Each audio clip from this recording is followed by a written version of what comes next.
자, 그런데 의사결정 나무 분석 말고 또 분류해주는 규칙이 있습니다. 그게 방법이 인공신경망, 뉴럴 네트워크라고 부르는 게 있습니다. 뉴럴 네트워크라는 건 뭐냐면 여러분들 사람의 머리가 있죠? 사람의 머리에는 뉴런이라는 게 있어요. 세포가.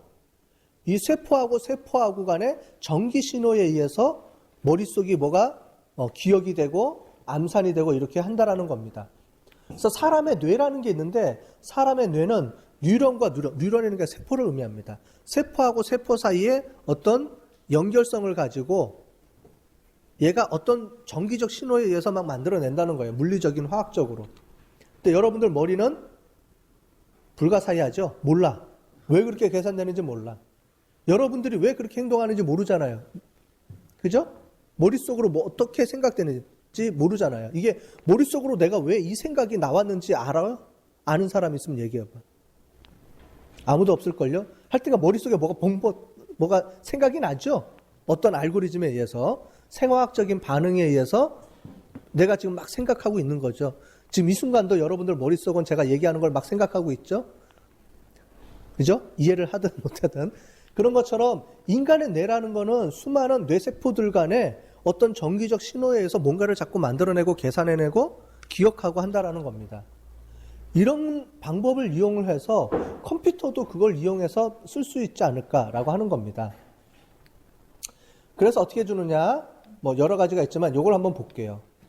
어떤 제일 왼쪽에 보면은 사람들이 입력하는 값들이 있습니다. 이거를 우리가 인풋 레이어라고 합니다.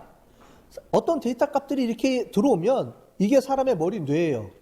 히든 레이어라는 게 머리입니다. 뭔지는 모르지만 세포들이 존재해요. 중간에. 이거를 우리가 여기서는 노드라고 부릅니다. 세포들이 존재하는데 이 세포들 간에 서로 막 연결이 돼 있어요. 연결이 돼서 값들을 막 서로 주고받아요. 주고받아서 어떤 의사결정을 내려서 결과가 딱 나옵니다. 그래서 아까 전에 본 것처럼 결과가 뭐예요? 출력층을 이렇게 볼 수도 있죠. 도산했어? 안 했어? 이거를 우리가 의사결정하고 싶어요. 도산했다? 안 했다? 그럴 때 아까 전에 뭐 여러 가지 이제 다양한 데이터들이 있겠죠. 일반적으로 분석을 해봤더니 도산에 관련된 여러 가지 지표들은 매출액도 있고 종업원수도 있고 뭐도 있어요. 많아요. 구분할 수 있는 기준들이 많아 있습니다. 그럴 때 의사결정 나무라는 우리가 좀 전에 이용했던 의사결정 나무를 넣게 되면 그러면 제일 중요한 걸 뭘부터 물어봐야지 이런 룰들이 쭉쭉쭉쭉쭉 늘어나는 게 의사결정 나무라는 방법을 이용해서 쓸 수 있고요. 얘는 뭐냐? 야, 그런 걸 뭘 신경 쓰냐? 정확하게 예측만 하면 되지. 사람의 머리라는 게 어떻게 돌아가는지는 몰라. 하지만 정확하게 뭔가 탁탁 답이 나오면 좋은 거죠? 그런 것처럼 이런 값들을 막 집어넣어서 돌렸더니 yes, no를 정확하게 구분해. 구분하는데 구분율이 뭐 거의 90% 이상 나와. 그러면 논리적으로 이렇게 해도 좋긴 하겠지만 논리적으로 안 하고 돌렸더니 예측이 정확하게 나와. 그럼 난 이거 쓸 수 있다. 뭔지는 몰라요. 어떻게 이 중간에 계산되는지는 나는 의미가 없어. 관심도 없고. 어쨌든 돌려봤더니 예측률만 정확하면 되는 거 아니야. 결국은.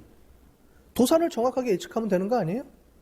결론적으로 보면은 왜 그런지는 몰라도 된다는 거죠. 사람의 머리처럼. 머리가 어떻게 작동하는지는 원리는 모르잖아. 아무도 모르잖아. 사람의 머리가 어떻게 작동하는 원리는 모르죠. 어쨌든 결론적으로 뭔가 나온다는 거죠. 그런 것처럼 컴퓨터에 이렇게 여러 가지 노드를 만들어 가지고 그러면 이 노드를 3개 만들래, 4개 만들래, 5개 만들 거예요. 이거는 그냥 내가 임의로 막 해봅니다. 얘는 4개 집어넣어봤다가 5개 집어넣어봤다가 은닉층도 2개로 해봤다가 3개로 해봤다가 레이어를 내 마음대로 막 만들어요. 물론 이제 규칙은 좀 있지만 넣었을 때 2개 넣었을 때 3개 넣었을 때 4개 넣었을 때 해가지고 결과 예측률이 가장 정확할 때 그때까지의 그 값을 딱 씁니다. 얘가 그 값을 자동으로 계산을 해줘요. 얘가 수정을 해줍니다. 막 어떤 기준에 의해서. 자, 그때 쓰는 게 인공신경망이라는 거예요. 근데 인공신경망에서는 어떤 게 있냐면은 보통 패턴 인식하는 방법도 있고, 여러분들이 보통 로봇이라는 거를 많이 들어보죠? 로봇, 인공신경. 그때 많이 씁니다. 그런데 우리가 경영학에서도 이때 많이 써요. 뭐 주가 예측하거나 우리가 이런 거 예측할 때 또는 우리가 아까 전에 본 것처럼 도산 유무를 예측할 때 많이 씁니다. 실제로 은행 같은 데 가보잖아요. 은행 같은 데 가면은 이런 인공신경망을 이용을 해서 대출 예측 프로그램을 만듭니다. 실제로 지금 쓰고 있어요. 논리적으로 설명 안 돼도 돼. 왜? 정확하게 예측만 하면 되니까. 그럴 때 매출액 집어넣고 종업원수 집어넣고 막 집어넣으면 이 사람이 도산 확률이 딱 떠요. 0. 몇 %. 뭐 이렇게 뜹니다. 실제로. 그런 프로그램들이 나와요. 만들어서 개발돼요. 이제 그걸 가지고 하는 겁니다. 자, 그래서 입력층이라는 건 뭐냐? 뉴런 네트워크 입력층이라는 건 뭐냐면 어떤 항목을 집어넣을지를 결정하는 겁니다. 매출액, 뭐 종업원수, 그 다음에 뭐 자산, 자본 회전율, 뭘 넣을지를 결정하는 거죠. 출력층이라는 건 뭐냐? 그래서 도산했다 안 했다를 예측할 거냐? 이거죠. 그럼 실제로 사람의 머리라는 건 이 부분입니다. 은닉층이라고 부르는 이 부분이 사람의 머리에 해당이 돼요. 아까 전에 그림에서 봤던 이 부분이죠. 그래서 사람의 머리에 뇌세포를 몇 개를 만들어 줄 것인지는 내가 임의대로 결정해 주는 겁니다.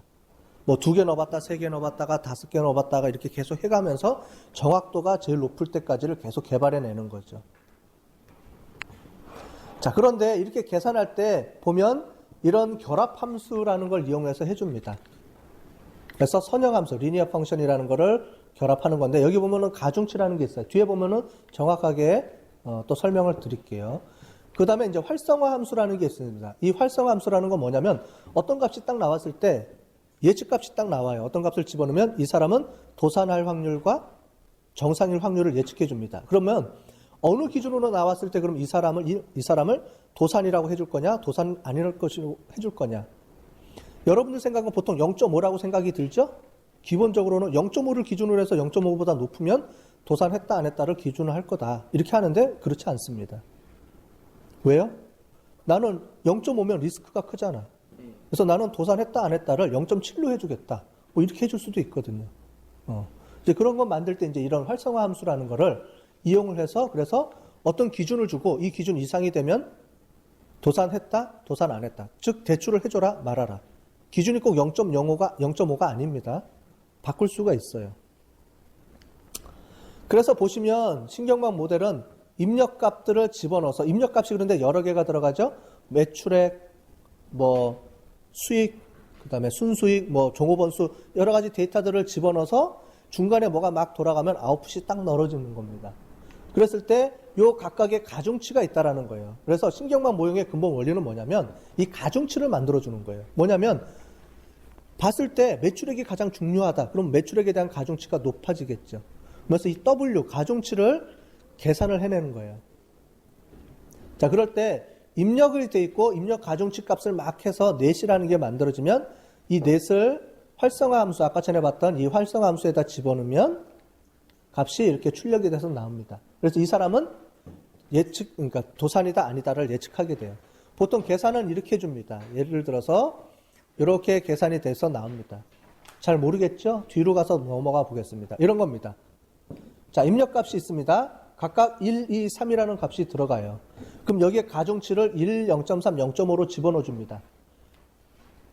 처음에는 내가 임의로 지정해 주거나 아니면 컴퓨터가 자기가 임의로 지정을 해줘요. 상관없습니다. 나는 1, 0.3, 0.5로 집어넣었어요. 그랬더니 아웃풋으로 해서 뭐가 나오느냐? 이 사람은 그러면 도산했다 안 했다가 나옵니다. 값이. yes, no로 나오겠죠? 그럼 이 값을 계산해 주면은 이렇게 값이 계산이 됩니다. 우리가 행렬이라는 건데 여러분들 전부 다 문과기 때문에 행렬 배우다 말았죠? 행렬에 의해서 어려운 게 아니고요. 요거 곱하기 가중치, 그러니까 1 곱하기 1, 2 곱하기 0.3, 3 곱하기 0.5예요. 근데 그거를 이렇게 기호로, 수식으로 나타내 주다 보니까 이렇게 나타내 주는 겁니다. 어려운 거 아니죠? 그냥 이렇게 계산만 해주면 되는 겁니다. 했을 때 3.1이 나왔어요. 그랬을 때 내가 기준값을 3으로 줬다. 그러면 3 이상이면 얘는 1 아니면 0입니다. 왜? 우리는 도산이다, 정상이다를 구분을 해주는 거니까. 어떤 기준 이상이면 뭐예요? 도산 아니다. 0, 1로 구분해 주는 거예요.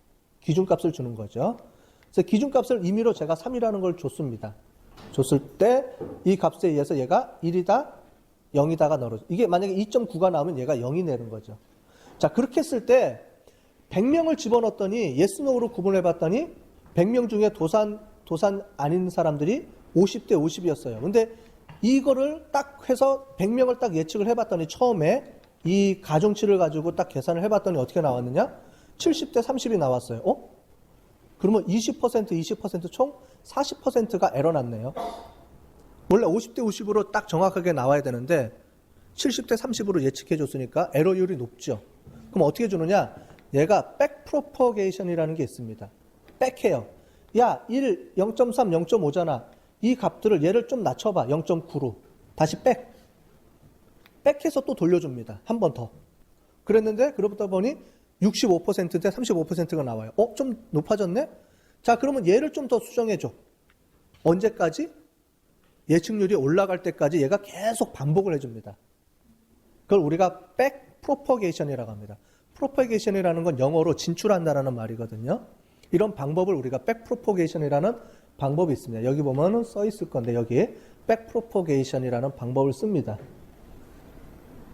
이 백프로퍼게이션이란 뭐냐면은 값을 정확도를 예측할 때까지 다시 피드백 돌려가지고 값을 계속 수정해 가면서 정확도를 높여주는 방법이에요. 이렇게 해서 언제까지? 100%가 나올 수도 있지만 아까 전에 말했죠. 오버핏 될 수가 있다고. 그죠? 그래서 정확하게 이것도 만들어줄 때 내가 어느 정도까지 예측하는 걸 원할까?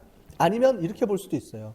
테스트 데이터하고 베리데이션 데이터, 검증용 데이터를 넣어가면서 계속 한 번 돌려주고 검증용 데이터 또 넣어보고 이런 식으로 계속해서 크로스 밸리데이션이 높은 때까지 돌려주는 방법입니다. 테스트에 대한 오류율만 가지고 검증하는 게 아니고 테스트하고 검증 데이터를 계속 넣어가면서 우리가 최종적으로 두 개가 다 제일 만족하는 수준까지 만들어주는 거겠죠. 자, 그렇게 한번 돌렸어요. 그 다음에 어떻게 해줘요? 야, 그러면은 우리가 아까 전에 히든 레이어를 하나 더 추가해 볼까? 히든 레이어를 추가해주고 또 돌려봐요. 수십 번 또. 이런 식으로 여러 번 히든 레이어를 두 개를 넣어서 돌릴 때, 한 번 돌릴 때마다 뭐 수십 번, 수백 번씩 돌아가겠죠? 얘를 수정을 해주니까, 얘를 수정을 해줘서. 그러니까 레이어를 두 개만 딱 넣고 돌리고 이 값을 확인해 보고 히든 레이어를 하나 더 추가해주고 또 돌렸을 때 또 수십 번, 수백 번 돌아가고 이런 식으로 해서 이 인공신경망은 어떤 이유를 찾아내는 게 아니에요. 예측도를 높일 때까지 계속 숫자를 바꿔 넣어가면서 계속 돌려주는 거예요. 언제까지? 가장 만족할 때까지. 대신에 문제가 있습니다. 뭐가 문제가 있어요? 왜 그런지에 대한 거는 예측을 못해. 왜 이렇게 나왔어요? 라고 하면은 예측을 못하죠. 물론 요거는 예측이 됩니다. 요 값들이 그래서 이 값들을 봤더니 얘가 가중치가 제일 높네요. 얘가 제일 중요한 변수입니다.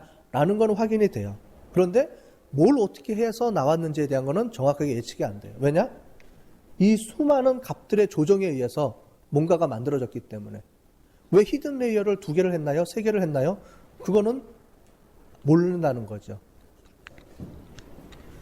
그게 인공신경망 모델의 특징입니다. 되셨어요? 그 중에, 자, 뭐 나머지는 그냥 쭉 보시면 될 것 같고요. 여기 보면은 이제 히든 블랙박스라는 거 있었죠? 그런 거라고 보시면 되겠습니다.